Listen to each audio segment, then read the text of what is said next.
Hi everyone, welcome to class today. I'm just watching the chat box here on Zoom. Very funny. Welcome along. My name's Alex from E2 Language. Hello guys here on Zoom. Happy to see you as well. If you're watching on YouTube, hello. You can use the chat, what's it called? The chat thing over there. I just can't see your comments. So next time you can join us on E2 Language. If you're here on Zoom, just say hello, check your chat box. Settings are open to all panelists and attendees. Looks like everybody's got it. Welcome along, lots of familiar names here. Anyone here for the first time today? Oh, there we go, Mohammed, your first class. Thank you, Preeti. Hello, Panaz, good to see you as well. Ciao, your second class, I'm glad that you came back. Hello, Deepshika, your first class too. Sajid. Oh, quite a few. Great. So if you're new, please click on the arrow in your chat box. Lots of new people. Welcome. Click the arrow on your chat box. Send your chat to all panelists and attendees. That way, somebody else can sometimes answer your question if you have it, because I will sometimes miss your questions as they come through. So just check your chat box is open to all panelists and attendees. In this free live class, it's a little short one today. This is the welcome. We do a quick review of IELTS reading. What is it? How long is it? Practice. Today we're going to do 3 questions plus a couple of activities, Q&A at the end, and it should take 30 minutes. If you are on YouTube, next time come to e2language.com, sign up for free. You can join classes like this. We have free classes during the week, a couple of them, and lots of classes for our paid members, many of whom are here. Kitty, you have your test coming soon, 2 weeks, 1 week, 1.5 weeks. Plenty of time to study. This is our live class schedule. This is the schedule just for this week. So we are here. By the way, grab a screenshot. I'll just take my head out of the way. Grab a screenshot of this and just keep it for your reference. This changes a little bit from week to week, but this is the schedule for this week. And you'll notice we are here in the Thursday free sample class. Today it's reading, next week it's a different skill. Coming up after that is our writing task 2, class B. We have 3 different task 2 classes, A, B, and C. So you can come to all of them, and reading class after that. Tomorrow is a big day. We've got study group, listening, speaking, and a repeat of the listening class, plus writing classes across the weekend and a bonus speaking one. So much happening here at E2 Language. Let's talk about IELTS reading though. That's what we're here for. Oh, Indra, you have your test tomorrow. Okay, well, let's work on your reading skills. All right. How many minutes is IELTS reading? How many questions are there? How many sections? Good start. Very good. 60 minutes. And there are always 40 questions. How many sections? Yeah, you guys got it. 3 sections. All right. Now, if you're doing general training IELTS, section 1, you have 2 or 3 small texts. Section 2, you have 2 texts, quite small. And section 3, what is it? Very good, Elias. 1 big text. So section 3 is very similar to academic. Academic, you guys have 1 text per section, which means 3 big texts altogether. So in our E2 classes, we study together general and academic because the question types are the same. The strategies are the same. It's just the content of the reading is a little bit different. Now, scoring system is also different. So for you guys who are aiming at 7, which is probably most of you, if you're aiming at band 7 and you're doing general, you need to get around 34 correct. You should aim for more than 34.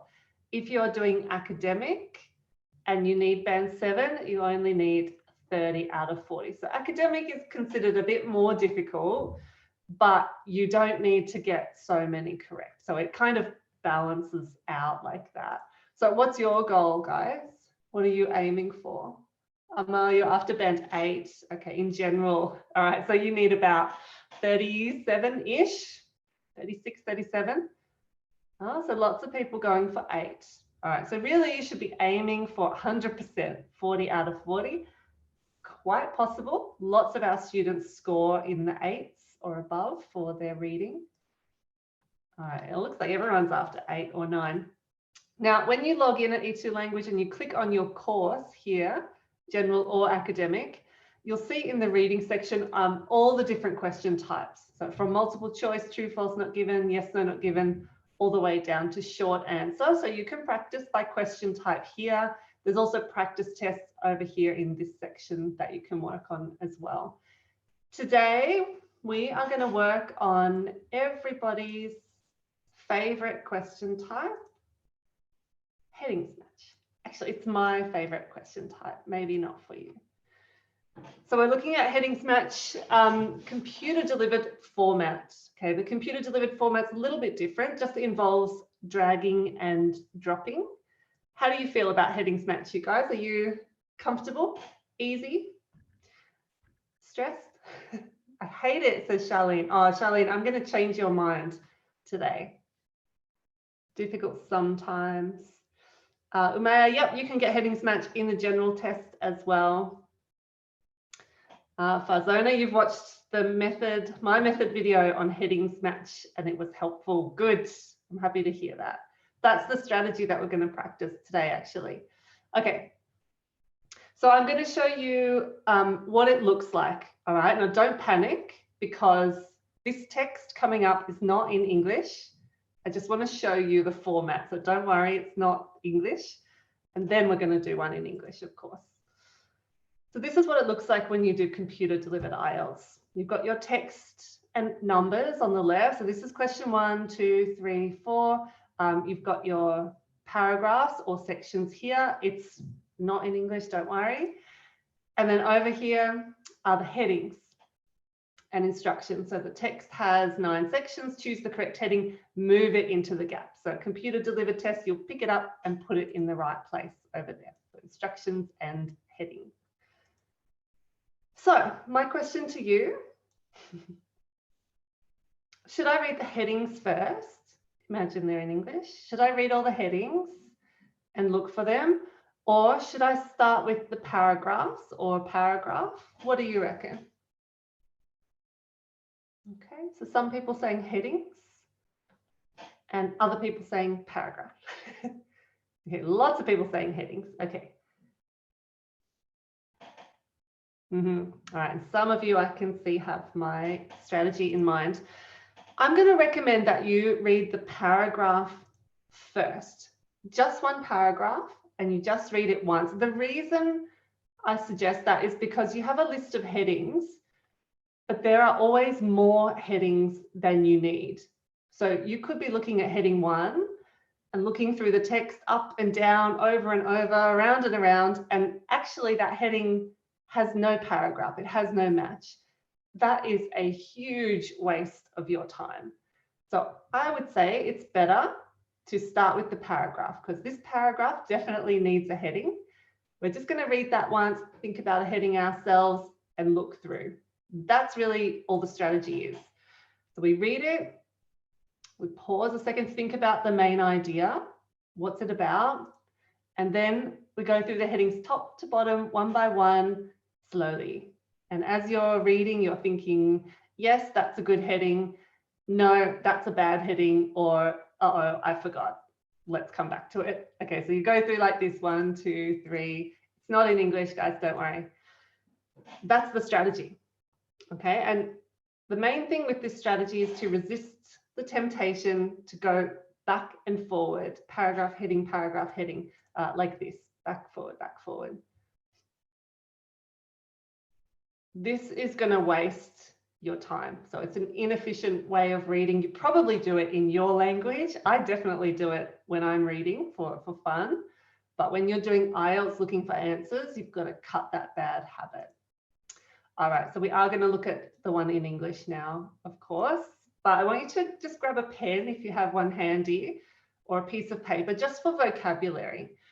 So as we're reading today, if you see any new or unfamiliar words, write them down during the session. So just keep a little list next to you if there's a word that you don't know very well. We'll have a look at them at the end of class. Mukta is asking, do we have to find the main idea or do we have to look for a particular piece of information in the paragraph? So in this type of question, you are looking for the main idea.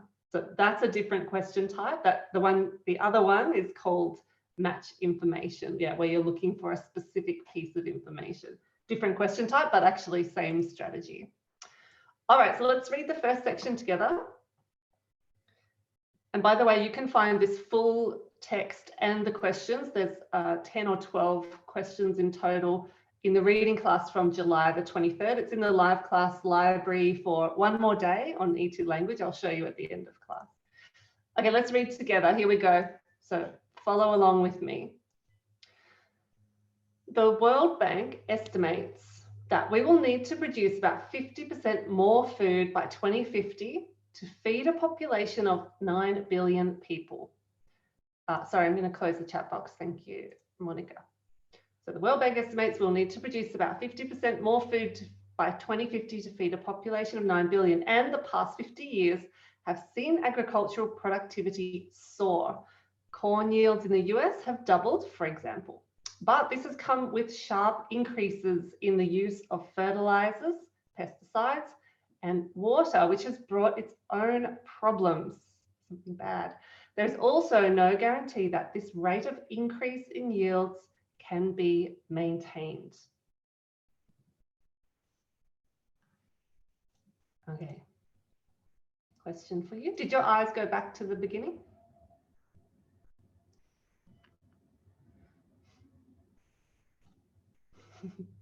Yes, no, yes, yes. Okay, so it's fine, it's very normal. Probably weren't absorbing very much. I'm reading at a different pace to you. So it's normal, but it's a bad habit. So as you read, as you do your practice activities, be aware of your habits. Try not to reread something. Read it kind of slowly. Try to absorb the information. Now imagine I wasn't paying attention. What was that paragraph about? So even if you can just remember a detail or two, what was it about? Chat box is closed, by the way, so I can see your comments, but you can't see the others. Somebody wrote something about fertilizer, food shortages, agriculture, something about the USA, food security, food production, okay, increased production, fertilizers, problems. Okay.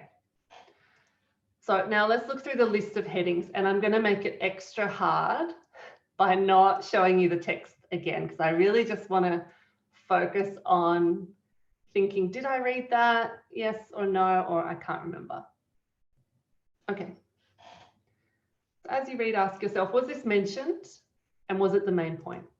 So number one, early mistrust of GM. I don't think we saw anything about GM yet. Okay, so it's not that. Two, modification is nothing new.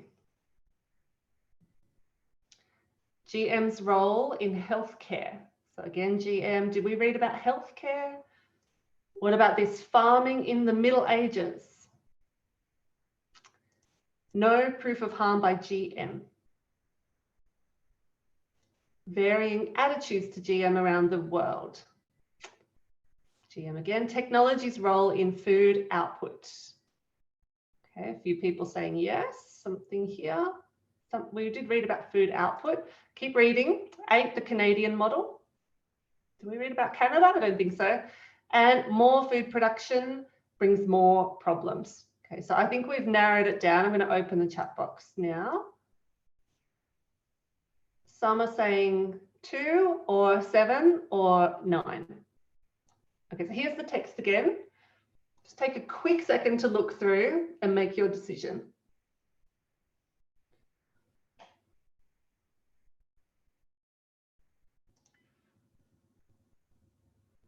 And there's only one answer.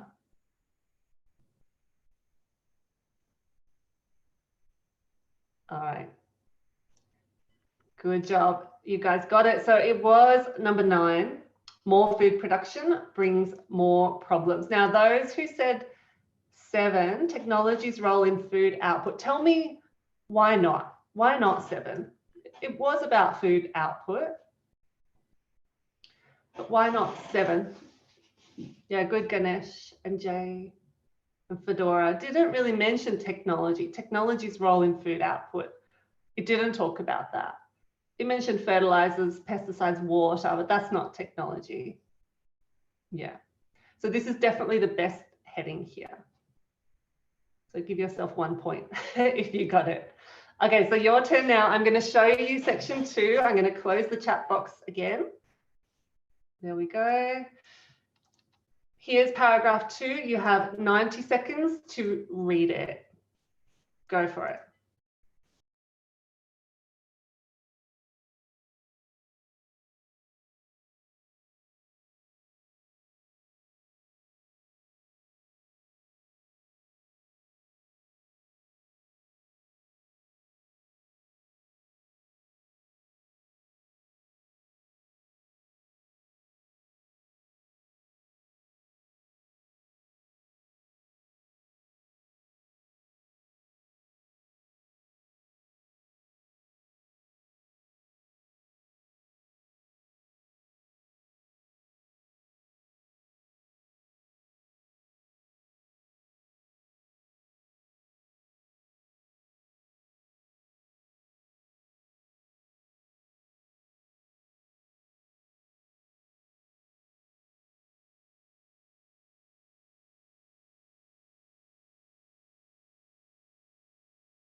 All right, that's our 90 seconds. Good on you. Some of you have amazing memories.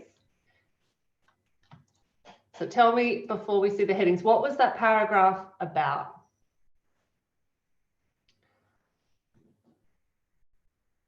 Okay, so everybody saw GM technology.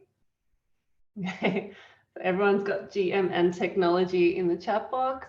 Okay, so let's check the headings. Now, if you are in the test, I would still, for paragraph A, B, C, I would still go top to bottom through the heading. So don't just read the one that you think it is, because you might miss a better one. So still have the discipline go through. It will save you time later. So when it comes to paragraph E, F, G, you've read those headings again and again. They're stuck in your mind. Okay, so here we go. Early mistrust of GM. Modification is nothing new.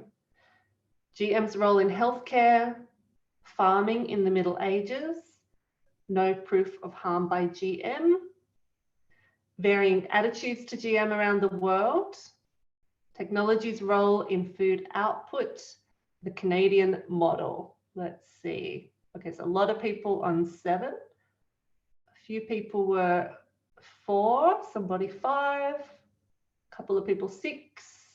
Okay, here's the text again.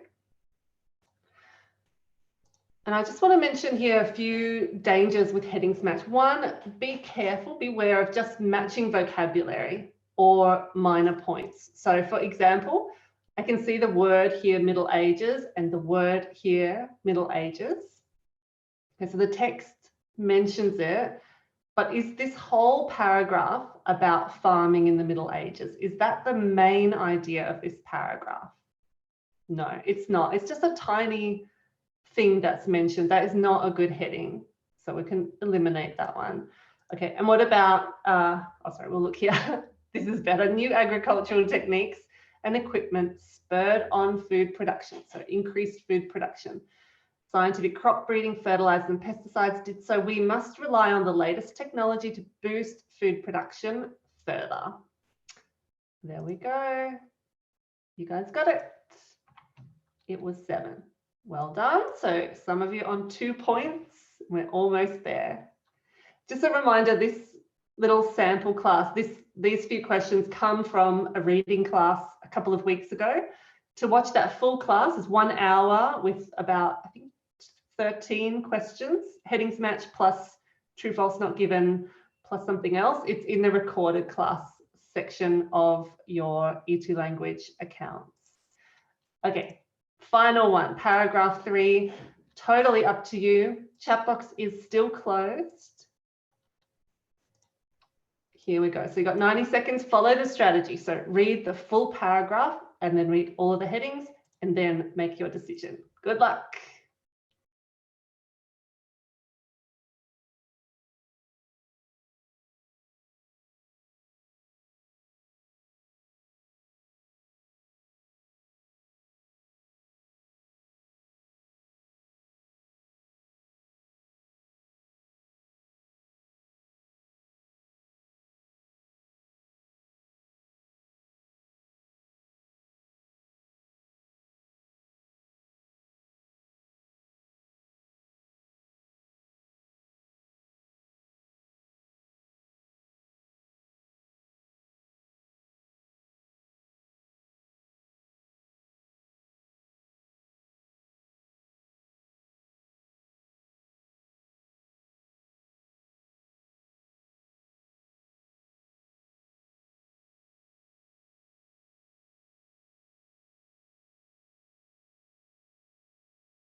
All right, time is up.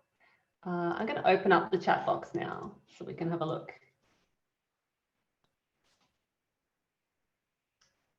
All right, still a little bit of variety. You can see a lot of people going for 6 and a few people choosing 5. I think those are the 2 main ones. Oh, someone said 1 as well. All right. Views differ across the world. Almost half in the US are GM, whereas in Europe, hardly any. In Canada, regulation is focused on the characteristics, blah, blah, blah. In the EU, the focus is on how it has been modified.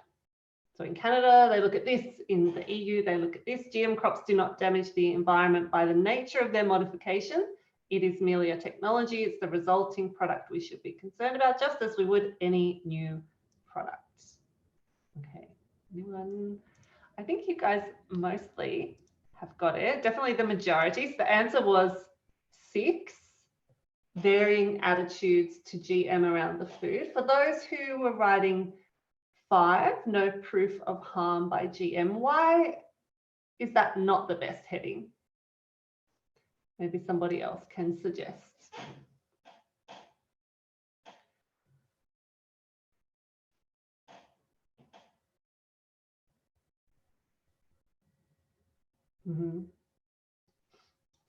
So it doesn't say anywhere in here that there is no proof of harm. It says down here, GM crops do not damage the environment by nature of their modification. GM is merely a technology and it is the product we should be concerned about, just as any new product. So it's not totally saying there is no evidence that GM is harmful. It's saying they don't harm the environment because of this. It's something else. So, yeah, and that's right. Hello, Kshitis. It's more about the different attitudes, how different countries or continents feel, the US versus Canada versus the EU. Okay. Oh. Mohammed, yes, if I could summarize, you should read each paragraph. Sort of think to yourself, what would I call this paragraph? What do I think is the main idea? And then go from top to bottom through the headings. Whoa, sorry. So the idea really is that you read, the ultimate aim of this strategy is to read the text once and read the questions over and over and over. So the questions are easy. There's just a couple of short little phrases, but you don't want to read the text 2, 3, 4 times. That is really time consuming. In the class that you'll see in the live class library, which I'll show you in a moment, I think it was Marie Claire did this class, or Dr. Anna, one of them. And if there are other questions, yes, no, not given, multiple choice, we deal with them all at the same time. So we'll read the paragraph, choose a heading, and then we look at the next set of questions and the next set of questions. And after that, we throw away that paragraph and hopefully we don't come back to it again. So the answer here is number 6, Navkirandi. Final challenge for you. This is not an IELTS activity. This is just a vocabulary activity. Can you remember these missing words from paragraph 1? Okay, so here's the first paragraph. Can you remember the missing words? The World Bank, that we will. 90 seconds. Oh, I'm going to close the chat box, but just a quick bit of advice. Think about subject verb agreement. Is there an S on the end of that word, is what I mean.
Okay, great job. I'll open up the chat box here on Zoom.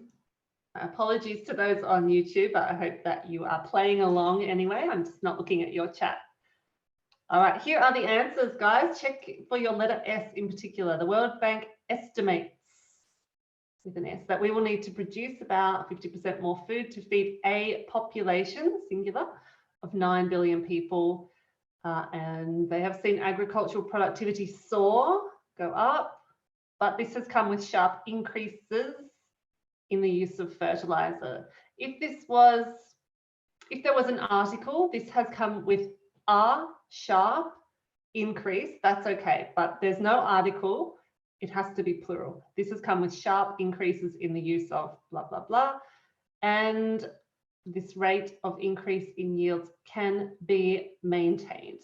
Passive modal. Passive, be past participle. Score out of 5, how did we go? 4, 5, well done. 3, 4, 5.